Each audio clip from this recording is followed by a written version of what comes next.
காலபுருஷனுக்கு 3வது ராசி மிதுன ராசி. மிதுன ராசியிலே தான் குரு உட்கார்ந்து இருக்கிறார். இன்னும் ராசிக்குள்ளதான் குரு உட்கார்ந்து இருக்காரு. ஆனா இதுல ஒரு பெரிய பிளஸ் என்னன்னா 11ஆம் தேதி புதன் குரு பரிவர்த்தனை ஆயிடுறாங்க. புதன் 9ஆம் இடத்துல உட்கார்ந்து இருப்பாரு ராகுவோட.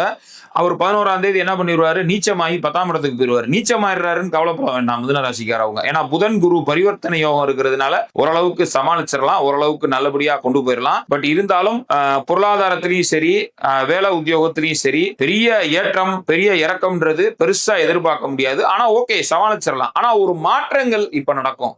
வீடு மாற்றம், இடமாற்றம், ஏதாவது ஒண்ணு இப்ப நடக்கும். மெயினா வீட்டை மாற்றணும்னு நினைச்சீங்கன்னா இப்ப மாத்திக்கலாம் மிதுன ராசிக்காரவங்க. சரிங்களா? அதே போல வேலை உத்தியோகத்துல நல்ல மாற்றங்கள்ங்கிறது ஜூனுக்கு அப்புறம் நீங்க பிளான் பண்றது நல்லது. அதே போல சுக்கிர பகவான் 19ஆம் தேதிக்கு மேல 12ஆம் இடத்துக்கு போனா கூட 12ஆம் இடம் சுக்கிரனுக்கு உகந்த இடம். 12ஆம் அதிபதி 12ஆம் இடத்துல இருக்கிறாருங்கிறதுனால பெரிய அளவுல பாதகம் இருக்காது. உங்க ராசிநாதனுக்கு சுக்கிரன் நண்பர்ங்கிறதுனால 11ஆம் இடத்துல தான் சுக்கிரன் கிட்டத்தட்ட 18 நாளைக்கு அங்கதான் இருக்கிறாரு. 19ஆம் தேதி தான் பயிற்சியாகி 12ஆம் இடத்துல ஆட்சி ஆகிறாரு. சரிங்களா?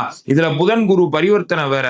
சோ 2ஆம் இடம் சுத்தமா இருக்கு. 2ஆம் இடத்தை எந்த ஒரு பாவ கிரகமும் நோக்கல, எந்த ஒரு பாவ கிரகமும் பார்க்கல, எந்த ஒரு பாவ கிரகத்தோட ஆதிக்கம் இல்லாதனால குடும்ப வாழ்க்கை ஓரளவுக்கு நல்லா இருக்கும். பொருளாதாரமும் ஓரளவுக்கு தேவைக்கு பொருளாதாரம் இருக்கும் அப்படிங்கிற நிலைமை தான் மிதுன ராசிக்கு இருக்கு.